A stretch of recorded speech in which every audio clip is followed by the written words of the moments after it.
Jumpa lagi bersama Reva Neko, rekap film asik bareng Fengko. Film yang akan dibawakan Fengko hari ini butuh waktu 3 tahun untuk mendapatkan izin tayang gara-gara kontennya terlalu sensitif. Ada yang bilang film ini memberikan tutoring jelas bagaimana cara cetak USD. Sebelum mulai syuting, sutradara bahkan mengajak tim mempelajari proses pencetakan uang palsu selama 4 bulan. Tahun 2018, film ini dirilis dan menyapu box office sebesar 1,2 miliar dan menjadi film Hong Kong terlaris dalam beberapa tahun terakhir. Judul film ini adalah Wushuang Project Gutenberg. BTW guys, pastikan kalian sudah subscribe dan nyalakan lonceng biar tidak pernah ketinggalan film-film yang menambah kasihkan hari kalian. Kita mulai saja dengan tokoh utama, sebut saja Koko. Dia adalah pelukis jenius yang bernasib malang. Selama 10 tahun, satu lukisan pun tidak terjual. Sehari-hari Koko hanya bisa makan makanan kaleng yang dingin di ruang bawah tanah yang gelap. Dia kadang bahkan tidak punya uang untuk bayar tagihan listrik. Kehidupan seperti begini membuat Koko sangat putus asa. Bersyukur dia punya pacar sebut saja Cici yang selama ini setia menemani dia. BTW, si Cici juga seorang pelukis. Karena tuntutan hidup, Koko terpaksa membuat lukisan imitasi untuk menghasilkan uang. Suatu hari, Koko melihat sebuah mobil mewah parkir di depan rumahnya. Diam-diam dia pun menguping pembicaraan Cici dan pria di dalam rumah. Pria Sultan ini sangat mengagumi hasil karya Cici dan ingin menaikkan kontrak dengan Cici. Cici pun segera rekomen hasil karya Koko dengan maksud si Sultan bisa sekaligus kerjasama dengan Koko. Setelah pria Sultan melihat lukisan Koko, dia bilang lukisan Koko hanyalah plagiarisme yang tidak punya nilai seni sama sekali. Karena pria Sultan tidak setuju melibatkan Koko, Cici pun menolak kerja sama ini. Koko yang mendengarkan semua pembicaraan mereka sedihnya pakai banget. Dia pun sadar kini dirinya malah menjadi beban bagi si Cici. Si Koko diam-diam mencari Sultan dan menyatakan setuju atas kerjasama antara Cici dan dia. Sementara dirinya balik melanjutkan lukisan imitasinya. Dengan bantuan Sultan, Cici dengan cepat bisa menyelenggarakan pameran tunggalnya yang pertama. Cici pun memajangkan lukisan Koko di tempat yang paling eye-catching. Tiba-tiba masuklah seorang pria sebut saja si Cendol. Setelah dia melihat lukisannya Koko, langsung bilang pelukis ini persis dengan sebuah mesin fotokopi. Saat melihat lukisan ini bisa auto ilfil. Wow, impressive.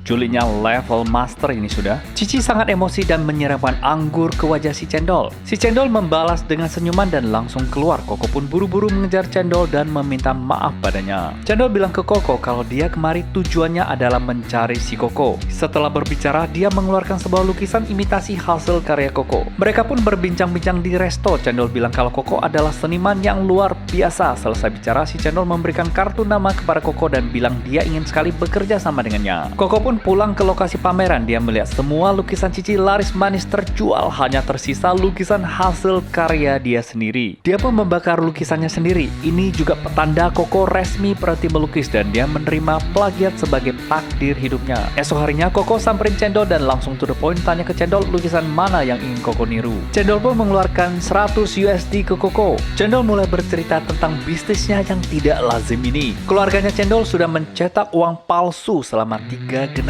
Selama ini tidak pernah ada satupun yang tertangkap. Bisnisnya belakang ini ketemu masalah, lantas pemerintah Amerika mengeluarkan uang kertas versi baru. Kepala Franklin yang diperbesar 50%, garis dan detailnya juga bertambah banyak. Mereka sangat membutuhkan seorang master yang pintar menggambar template dengan tangan. Makanya si Cendol mencari si Koko karena dia tahu Koko punya bakat yang luar biasa dalam meniru lukisan. Koko sangat ragu, bahkan parno dengan penawaran ini. Cendol pun kasih waktu untuk pikir-pikir lagi. Keraguan Koko sirna seketika saat dia melihat kepergian si Cici. Koko pun bertekad untuk menjadi orang yang super kaya. Dia memutuskan untuk bergabung ke Cendol. Proyek menggambar secara presisi uang Amerika ini adalah pekerjaan yang sangat rumit. Setiap detail harus dilakukan dengan sangat teliti. Tapi memang Koko talentnya di situ, maka pekerjaan ini dapat dilakukan dengan baik. Hasil karya tangan tulen ini lebih akurat dari mesin scanner terbaik apapun di dunia. Saat ini mereka hanya kekurangan 2 bahan baku. Yang pertama, kertas bebas asam. Jenis kertas ini sangat unik, juga sulit didapatkan. Goresan hitam akan berubah menjadi warna kuning di atas kertas ini. Cendol menemukan Biro Komunikasi AS menggunakan kertas jenis ini untuk mencetak buku alamat. Mereka pun samperin ke Biro Komunikasi dengan menyamar sebagai pengusaha. Hasil aksi lidah yang lihai, mereka pun berhasil mendapatkan 500 ton kertas bebas asam. Bahan kedua yang kurang adalah tinta berubah warna, tapi ini dijaga ketat oleh pemerintah lantas merupakan salah satu bahan utama dalam mencetak uang. Suatu hari Koko diajak Cendol ke Kanada. Dia pikir ini acara melancong sambil nyari bule cewek. Wih, ternyata merampok tinta kerjanya. Sasaran mereka adalah transporter polisi. Setelah dapatkan semua tinta, si Cendol malah membunuh semua polisi. Koko yang sangat ketakutan menyaksikan semua kejadian ini bilang ke Cendol kalau dia tidak ingin melanjutkan proyek ini. Si Cendol mana mungkin mengabulkan permintaan Koko. Setelah semua bahan terkumpul lengkap, mereka bergegas mencetak uang kertas palsu. Oh my god, uang palsu hasil cetakan mereka lebih asli daripada uang asli. Semua orang happy banget kecuali si Koko. Melihat tintanya hanya sisa 2 galon, dia khawatir Cendol kembali merampok dan membunuh orang lagi. Uang palsu mereka laris manis, kericing, suara cuan nyaring berbunyi. Suatu hari Koko kelihatan bengong pelototin sebuah mobil sampai-sampai dia tidak sadar kalau sudah menghalangin jalan. Ternyata ada lapisan oli perubahan warna yang disemprotkan ke permukaan mobil. Ini sangat mirip dengan tinta pengubah warna yang digunakan untuk mencetak uang. Koko terinspirasi dan mulai melakukan eksperimen menciptakan tinta pengubah warna. Again, impressive, Koko si jenius ini berhasil. Suatu ketika Cendol mengajak Koko ke rumah seorang jenderal di area segitiga emas, pusat narkoba dan mafia kelas kakap. Si jenderal dadakan menahan Cendol dan Koko lantas ingin memaksa mereka untuk mengajarkan ilmu bagaimana mencetak uang palsu. Si Cendol mana mungkin menurut. Akhirnya acara baku hantam dengan granat dan pistol pun membuat kampung mafia seketika menjadi lautan api. Dalam kejadian itu Koko berhasil menyelamatkan seorang wanita, sebut saja si Cabe, karena sekujur tubuhnya terluka parah karena terbakar, termasuk wajahnya. Maka dokter melakukan oplas ke Cabe. Cendol dan kawan-kawan layaknya ular yang sedang berhibernasi, mereka vakum sampai setahun lamanya. Komplotan ini kembali beraksi lantas mendapatkan pembeli baru. Tapi dasar sifatnya Cendol ini super hati-hati dan penuh curiga. Dia pun mulai mengecek pembeli baru ini. Setelah cek-cek, mereka menemukan kalau pembeli baru ini ternyata seorang polisi penyamar. Nah, loh, bagaimana polisi bisa tahu komplotan Cendol? Ceritanya begini, si mekanik Cendol, sebut saja si Cupu, karena iseng ingin membeli jam antik, dia pun menggunakan uang palsu untuk belanja. Karena tindakan inilah yang membuat polisi berhasil melacak komplotan Cendol. Teman-teman, sekilas info, dalam bisnis cetak uang palsu mereka ini, peraturan yang wajib dipatuhi adalah dilarang memakai uang palsu yang mereka cetak. Hukuman atas pelanggaran ini tidak neko-neko, bukan hanya harus mati, tapi seisi keluarganya akan dieksekusi juga tanpa sisa. Wow, sadisnya. Cupu pun langsung dibabat habis. Setelah beresin Cupu, Cendol pun membakar gudang tempat mereka mencetak uang. Polisi yang menyamar masih tidak tahu kalau identitasnya sudah kebongkar. Dia pun dihabisin sama Cendol dengan sadis. Si Cendol sangat kesel sama Koko yang selalu histeris dan ketakutan melihat adegan pembunuhan. Untuk membuat dirinya menjadi lebih tegar dan berhati kejam, Cendol pun menyandra Cici dan calon suaminya. Cendol menyuruh Koko habisin nyawa calon suaminya biar si Cici bisa kembali di sisinya. Koko yang terus didesak sama Cendol akhirnya membalikkan pistol ke arah Cendol. Cendol super marah, dia pun ingin babat habis Cici, calon suaminya, dan juga si Koko. Detik-detik genting ini si Cabe muncul dan menolong Koko. Peluru yang melayang sana-sini membuat semua orang mati terbunuh. Akhirnya yang berhasil selamat hanya sisa Cici, Koko, dan Cabe. Cabe dan Koko bersembunyi di villa yang pernah Cendol hadiahkan untuknya. Suatu hari Koko mendapatkan berita dari koran kalau keluarga Cupu semuanya mati naas. Koko pun sadar kalau Cendol ternyata tidak mati. Segera Koko berangkat mencari Cici karena khawatir target Cendol berikutnya adalah si Cici. Baru saja keluar dari villa, Koko pun ditangkap sama polisi. Dalam interogasi lama, akhirnya Koko bersedia membeberkan kejahatan Cendol.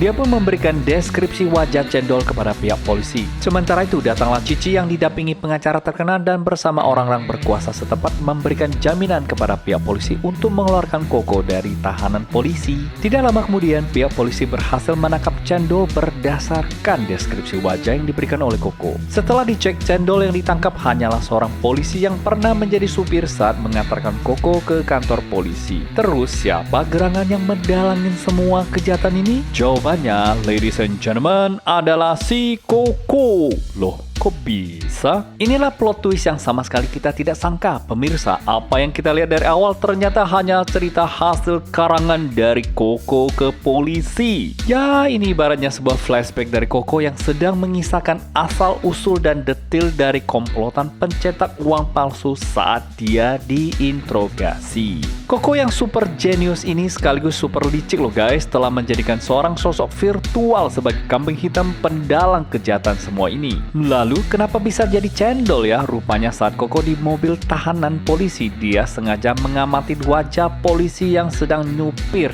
Saat polisi minta Koko mendeskripsikan wajah penjahat dalam cerita, dia pun merangkai wajah cendol. Wih, harus diakui memang jenius binget si penjahat ini. Pihak polisi dikejutkan lagi sama satu berita kalau Cici ternyata bukan Cici yang sebenarnya. Yang datang mengeluarkan Koko sebenarnya adalah si Cabe. Lantas kenapa wajah Cabe itu sama persis dengan si Cici ya pemirsa? Hehehe, ayo kalian tebak. Well, kalian masih ingat kan Cabe yang terluka parah menjalankan oplas? Rupanya Koko memberikan foto Cici sebagai sampel oplas ke dokter. Saat polisi tahu semua konspirasi bejat Koko, si Koko dan Cabe sudah kabur dengan kapal persiar Meva. Koko super bangga dan auto kagum pada diri sendiri atas kemampuan jenius dalam menyutradari mahakarya penipuan ini. Tapi tak disangka, tidak lama mereka jalan, ada banyak polisi yang mulai mengepung mereka berdua di tengah laut. Rupanya Cabe diam-diam mengabari rencana kabur mereka ke pihak polisi. Hasil rancangan rencana Koko yang bisa dikatakan sempurna tanpa celah, tapi kenapa bisa gagal juga ya guys? Satu yang terluput dari penalaran Koko adalah si Cabe. Dia lupa kalau selama ini Cabe ternyata menyimpan rasa cinta yang dalam ke Koko. Namun Koko selama ini hanya menjadikan Cabe sebagai objek pengganti sosok Cici. Sebelum polisi berhasil menangkap mereka berdua, Cabe menyalakan bom di kapal dan dia ingin bunuh diri bersama Koko. Karena Cabe pikir mungkin dengan cara inilah dia baru bisa selamanya bersama si Koko.